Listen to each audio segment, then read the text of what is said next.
I'm Lauri Flaquer of Soltar Solutions, and I'm here today on Focus Forward. I have an amazing guest, Regina Barr. She is an award-winning business owner and founder of Red Ladder and Women at the Top. Thank you for having me, Lauri. It's always fun to be with you. Thank you. So now we are going to talk about executive coaching, and I'd like to find out, what's the best way to go about executive coaching? So you know me, Lauri, so I am all about having some process and a framework, if you will. So I like to tell people to look for a couple things, and I use the word PC, but I don't mean being politically correct. So the first thing is when you're shopping for an executive coach, I do think it's important to look at professional credentials, but I want to be clear here. I'm not necessarily saying that someone has to be certified, but if that's important to you, then make sure that they have coaching certification. But what I'm saying is make sure that they have the right credentials that meet the needs of what you're looking for.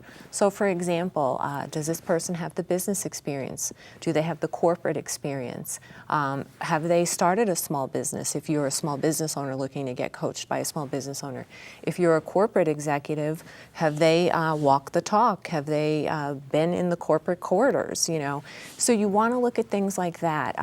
You know, for me personally, when I decided I wanted to get into coaching, I was going for a master's program in human development. And so what I made sure that I did was to take as many executive coaching and team building courses as I could as part of that program. Because then I felt with the audience that I was targeting, it would be a win-win. I would have some of those credentials that are important for some people, and I would also have a degree that's important for other people. And then, of course, at the end of the day, it really comes down to experience. So that's the professional credentials, if you will. So looking at it, why do you think it's so important for women to seek out coaching, especially executive women?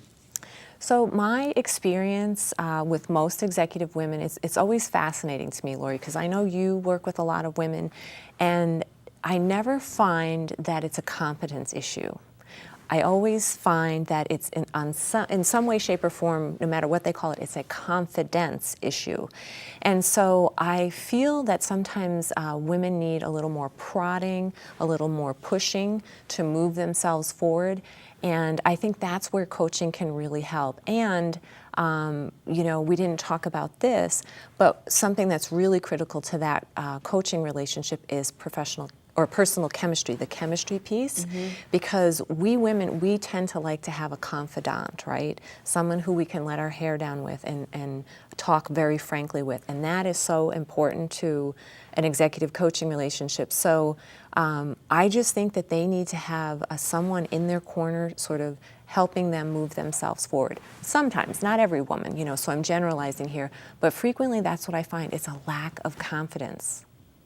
You know, it's interesting that you mentioned that because I work with women, as you mentioned, and it almost feels like they have to have done like an Olympic gold medal to even say that they're okay at something. I mean, they have had to excel to such an extent. I'm like, can't you just own the success? But they have a really hard time owning any success that they have. They'll deflect. They'll say, oh, you know, it wasn't that big of a deal. It was a team effort. It was this, it was that. And I think that that's very, very harmful for women professionally. Right. I think it costs them a lot of money and also self-esteem because they're not owning that. But I'll tell you, they can tell you every single failure they've ever had, no matter how minute. So having a coach, I think, is really important because a coach, you can sound it off with the coach. What do you think about this? The coach is like, no. Why don't you think about it like this, or here's how to present yourself in, you know, you present yourself up, but women tend to present themselves down. Have you noticed that? Yes, they absolutely do. I call it the psychological one down. When they are working with people or talking or negotiating or doing anything like that, they don't even have to sit down at the table with someone because they've already psychologically done that to themselves. And so a lot of times when I'm talking with women, I tell them things like how to position themselves, the kinds of language and words that have power to use, and then a lot of times I will tell them to zip their lips, because the mistake they make a lot is that they dilute down their message because they get nervous and they feel the need to talk. Now, some men do that as well, but I frequently see it with women, and part of that is we just tend to be more relational, more social. And again, I'm generalizing, but I see it so often with women. And sometimes it's a nervous reaction, right? When there's silence, we want to fill the silence. We want to make everyone feel comfortable. And the way we do that sometimes is we talk and we try to smooth things over. And that can be detrimental to us as well. Well, I know that you are an expert in negotiation. And one of the things that I know very well about negotiation is the first person that speaks loses. So women often tend to, through that, that desire to just keep things moving, they whittle themselves down in their conversation. How do you stop that? How do you help them to see things in a different way? Well, a lot of times we talk about it, so sometimes just naming the issue, and usually what I'll find is women will start to chuckle or giggle because they completely can see themselves doing it. And so then what I encourage them to do is start to just mentally note, or even take on a piece of paper, like start noting how many times they do that to themselves. So the first part is awareness. The second part is then we talk about how can we go about not doing it. And I'll be honest with you, I get nervous sometimes too, but I'm mindful of it. And if I'm negotiating over the phone, I will literally write on a sticky note, be quiet, or sometimes I'll write shut up, and I will put that out somewhere where I can see it, just as a reminder that get comfortable with the silence. The other thing is if I'm at a table and where somebody, I don't want to write down, be quiet on my notepad, but I will do something like either I'll have like a little token, I'll have my pen, or some people will put a rubber band, just something to remind you to be silent when necessary. And silence can be awkward. We are not a society that is comfortable with silence. So I also encourage people to practice in a safe environment when you're on the phone, when you're in the supermarket, and just kind of have fun with it, because it is really funny when you're silent, because you will start to get uncomfortable and so will someone else.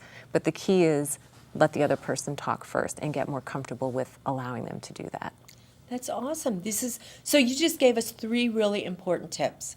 So can you let's just like bookmark those tips. So tell us again what the 3 tips are that you would give to executive women so they are able to really get what they deserve and also be happier professionals.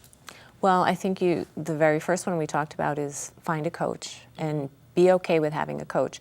Having a coach does not mean that there's anything wrong with you or that you're broken in any way. It means that you are serious about your success. Because quite frankly, what athlete, right? We just, had the Super Bowl. What athlete would not have a coach? I think the second one is be willing to negotiate on your own behalf. And part of that negotiation process is getting comfortable with being silent, getting comfortable with being successful and talking about your successes, and then learning how to either reframe failures, and I hate to use that word because really failures are learning opportunities. And then finally, I think just really focusing on your competence, because if you focus on what skills and things you bring to the table, your confidence will follow. That's often very, very true. Absolutely. Thank you so much for being here. This has been great. I've learned so much. I always learn so much from you, Regina. Thank you, Lauri. I love being on the show with you. Thank you. So this is Lauri Flaquer of Soltar Solutions with Regina Barr, and we were talking about executive coaching. This has been amazing. Thanks so much. Make sure you like, subscribe, comment. We want to know what you're thinking. Bye-bye now.